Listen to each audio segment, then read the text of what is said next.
اللہ الرحمن الرحیم۔ کل ہم نے اس وقت امامت کی قسمیں اور امامت کی شرائط سے متعلقہ سبق پڑھا تھا۔ امامت کی ہم نے کتنی قسمیں پڑھی تھی؟ تین۔ شاباش، کتنی؟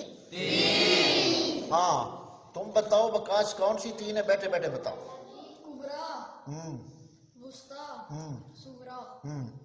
ہاں تم بتاؤ تجمل امامت کبریٰ سے مراد کیا ہے؟ بڑی امامت کیا ہے؟ وہ کون ہے؟ ہاں، حاکم اسلام۔ امامت کبریٰ سے مطلب کیا ہوتا ہے؟ حاکم اسلام۔ اور امامت وسطیٰ کون سی امامت ہوتی ہے حبیب؟ پیر کی امامت ہوتی ہے۔ شاباش۔ اور امامت صغریٰ یہ کون سی امامت ہوتی ہے؟ کس درجے میں ہوتی ہے؟ تیسرے درجے۔ یہ مصلی کی جو 5 منٹ کی امامت ہے اس کو امامت صغریٰ ہے۔ ادھر توجہ کری تھی کہ گل ہوندی پیندی۔ ادھر دیکھو بیٹا ادھر۔ تو جب امامت صغریٰ درجے میں چھوٹی ہے لیکن حقیقت میں منصب اور شان اور فضیلت کے اعتبار سے بڑی ہے، کیونکہ جو حاکم اسلام ہوتا ہے وہ بھی امام کے پیچھے آ کر کھڑا ہوتا ہے۔ کوئی سید ہو، حافظ قرآن ہو تو آگے جو امام کھڑا ہے وہ اس کے پیچھے ہی اقتدا کرے گا۔ یہ کل باتیں ہم نے پڑھی۔ ہاں، اب نظام اسلام کا نہیں ہے۔ اسلام کا نظام ہو تو جو حاکم اسلام ہوتا ہے وہ خود جمعہ بھی پڑھاتا ہے اور امامت جمعہ کی خود کراتا ہے اور عید کی امامت بھی خود کراتا ہے، تو وہ نظام تو ہے نہیں۔ تو کل ہم نے یہاں تک پڑھا تھا اور اس کی شرطیں آپ کو بتائی تھی۔ دوسری شرطیں تو عام آپ کو بتائی جاتی ہے۔ تو پہلی شرط کسی بچے کو یاد ہو کہ امام کے لیے پہلی شرط کون سی بتائی تھی؟ صحیح عقیدہ۔ شاباش، صحت عقیدہ، یعنی صحیح سنی مسلمان ہو۔ اور پھر سنیوں میں جو کچھ ملاوٹ ہے، بیٹا توجہ، سہیل توجہ۔ تو کل ہم نے یہ بات کی تھی کہ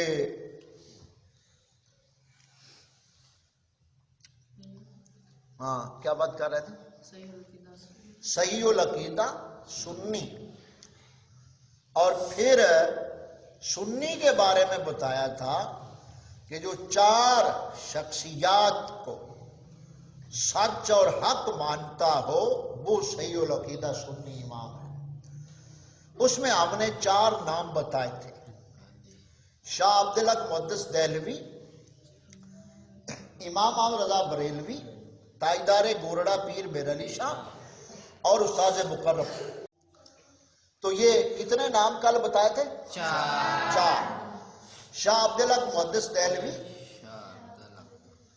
شاہ تاجدار گورڑا پیر میر علی شاہ سرکار، امام احمد رضا بریلوی علیہ رحمہ اور استاذ مقرب عصر حاضر میں، یعنی جو ہم فکر یہاں پڑھ رہے ہیں اس فکر سے جو اتفاق رکھتا ہے اس کو ہی ہم صحیح سنی مانتے ہیں۔ بس سمجھ آ گئی یہ بات؟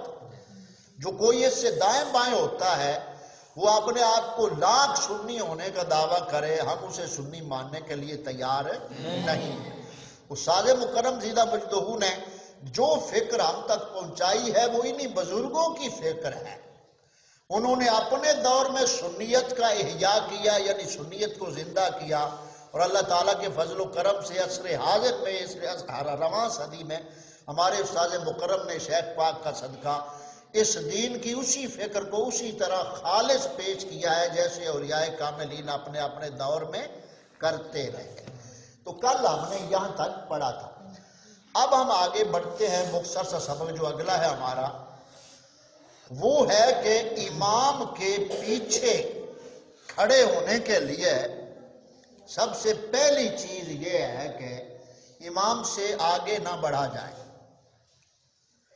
امام سے آگے نہ بڑھا جائے، امام کی اقتداء کی جائے۔ اقتداء کا معنی ہوتا ہے پیچھے رہنا۔ اب امام سے آدمی کیسے بھی آگے بڑھتا ہے؟ امام جماعت کراتا ہے تو امام کے کسی بھی رکن کو ادا کرنے سے پہلے مقتدی عمل نہیں کریں گے، امام کے پیچھے پیچھے رہیں گے۔ مثال کے طور پہ نماز کا وقت ہو گیا، تکبیر ہو گئی، اب امام اٹھا، مقتدی بھی اٹھے، تکبیر ہو گئی، اب امام نے کہا اللہ اکبر۔ جب امام کی آواز زبان سے اللہ اکبر پہ ختم ہو جائے تکبیر کی آواز، پھر مقتدی پیچھے کہیں گے اللہ اکبر۔ امام کے مقابل نہیں کہنا اور امام سے پہلے نہیں کہنا، سمجھ آ؟ دوسری بات یہ کہ امام جب رکوع کرے گا تو مقتدی جو ہوں گے وہ امام کے بعد رکوع میں آئیں گے، پہلے یا برابر نہیں ہوں گے۔ یعنی جب رکوع کی طرف جاتے ہوئے امام زبان سے کہے گا اللہ اکبر، یہاں بھی جب بر تکبیر ختم ہو جاتی ہے اور امام جھک جاتا ہے تو پھر مقتدی اس کے پیچھے جھکیں گے۔ اسی طرح ہر ارکان، تعدیل ارکان اسی کا نام ہے، یعنی ارکان کی ترتیب کو قائم رکھنا۔ تو یہ ہے مقتدیوں کی ذمہ داری کہ وہ امام سے آگے نہ بڑھیں۔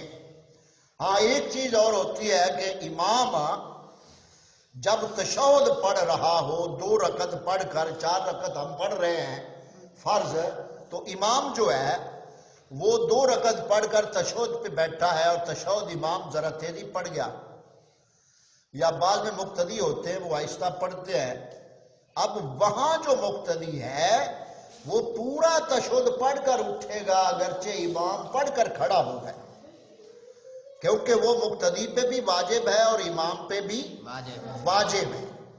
تو یہ آج کی معلومات میں، آج کے سبق میں ہم نے یہ 3-4 باتیں سیکھی ہیں امامت، امام اور مقتدی کی جو ذمہ داریاں ہیں اس حوالے سے۔ آخری بات ہم دہراتے ہیں اشارات نماز کے حوالے سے۔ نماز ادا کرنے کا طریقہ ہم نے پڑھا تھا کہ کوئی بھی آپ رکعتیں پڑھ رہے ہیں، فرض پڑھ رہے ہیں، واجب پڑھ رہے ہیں، سنت مؤکد پڑھ رہے ہیں، سنت غیر مؤکد پڑھ رہے ہیں، وتر پڑھ رہے ہیں، نفل پڑھ رہے ہیں، کوئی سی بھی آپ نماز پڑھ رہے ہیں، یہ اصول اور ہمیشہ ذہن میں رکھنا ہے کہ اب جب اکیلا آدمی پڑھ رہا ہے، یہ ابو بات ہم کر رہے ہیں، تو ہر پہلی رکعت میں قیام کی حالت میں 5 چیزیں پڑھیں گے۔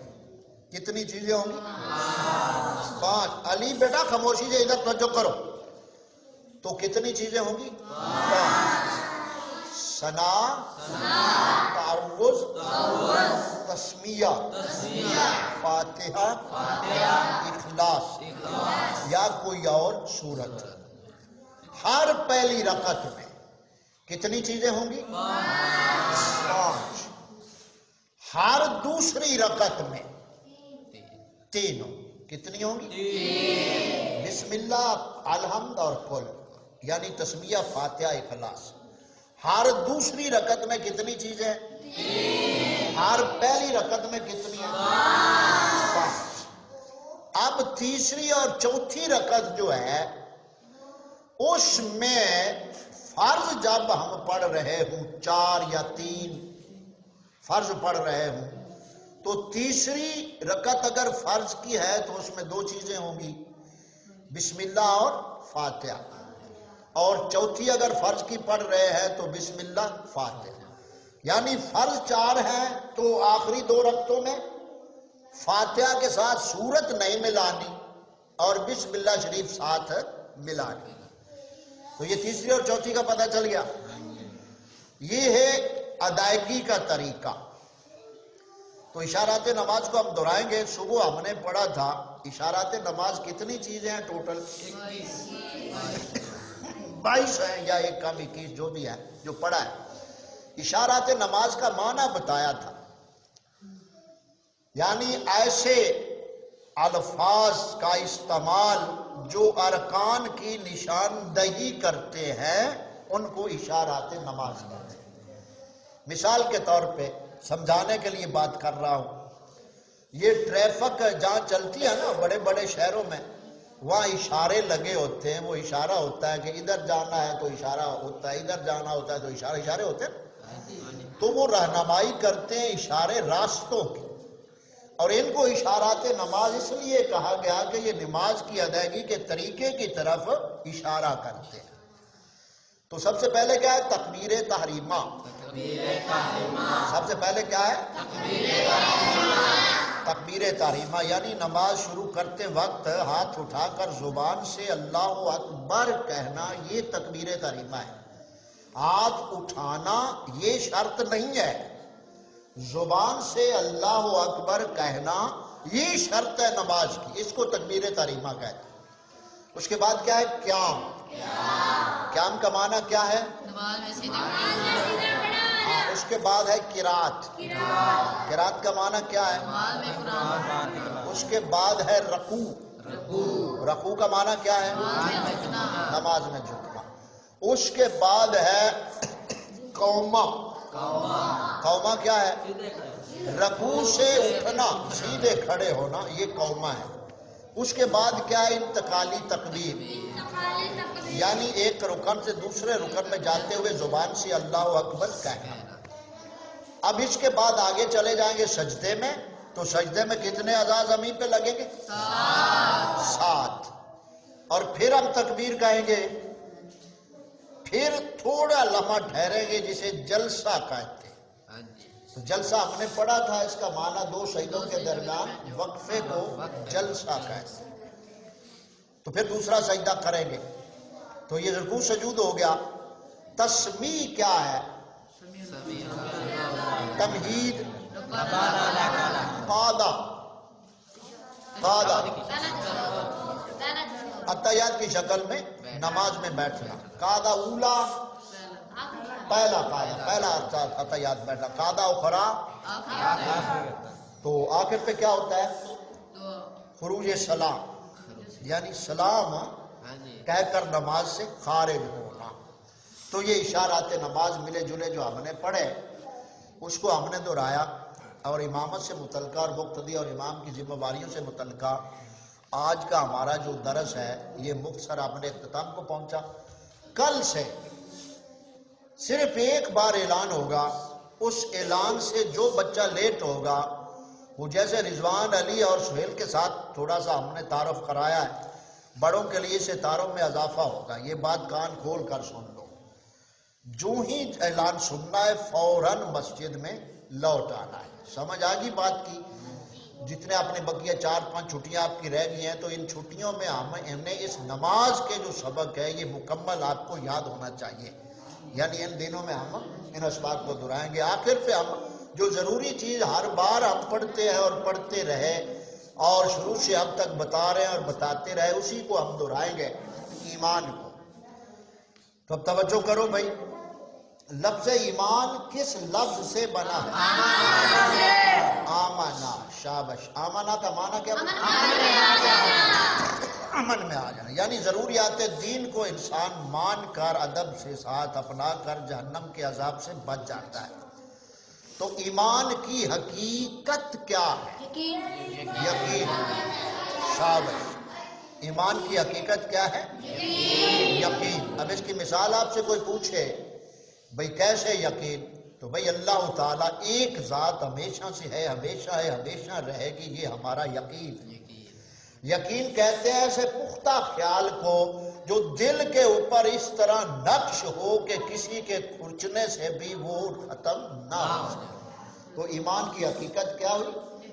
یقین۔ وَبِالْآخِرَةِ هُمْ يُوقِنُونَ، اور وہ آخرت پر یقین رکھتے ہیں۔ یہ کن کی شان ہے؟ مومنین۔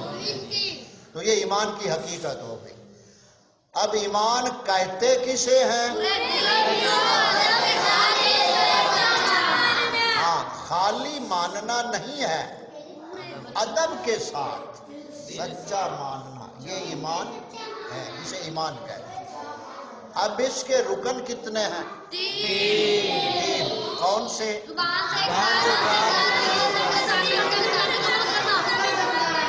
ہاں، زبان سے اقرار، دل سے تصدیق، طاقت سے جسم سے عمل کرنا، یہ کیا ہو گیا؟ رکن۔ اب ہم اگلی طرف بڑھ رہے ہیں. توجہ بھائی بیٹا ادھر توجہ. ایمان کی نشانیاں ہم نے پڑھی تھی کتنی؟ 4. شابش کون سی؟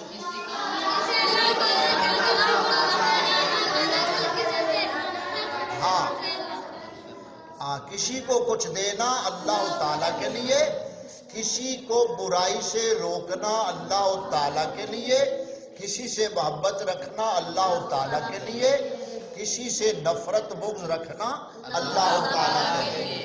یہ ایمان کی نشانی.